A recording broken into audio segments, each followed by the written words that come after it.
y'all, it's Mason Bleasdell with the Garages of the Americas, back to show off even more construction progress. It's kind of fun. We've got GT3 Cup cars, you can hear racing in the background, and a few big things have happened. So check this out. You can see just behind me here, the plinths for the air conditioner. Now that obviously is not finished. It's gonna be all tidied up and look pretty.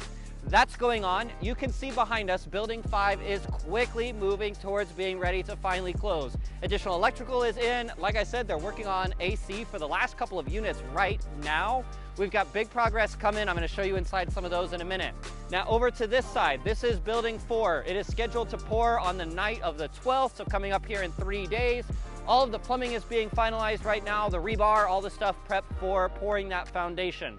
Now let's jump up to Building 3, our maintenance building. A couple cool materials have arrived. Now coming inside the maintenance building, this is the one thing I really wanted to show off. This is a whole bunch of the materials for the clubhouse. Some of the lockers are in here, sinks for the bathrooms, stuff like that.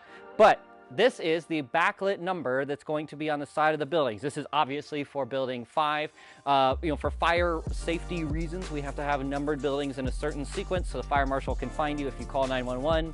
But these are going to be lit up at night, obviously up on the side of the building. It's going to look super cool. It's great to see that those have landed. And then as we walk down towards the end here, Building 6 is going up very quickly. They're literally working on it right now. It looks like framing out some of the windows for the back wall units. So very, very cool to see. Now, as always, we are doing site tours now. We just had a buyer out here doing one the other day. If you want to come out and see the site, if you haven't seen it for a while, or maybe you're interested in some of our Phase 3 opportunities and want to come check it out, you've got to see this in person to really appreciate it.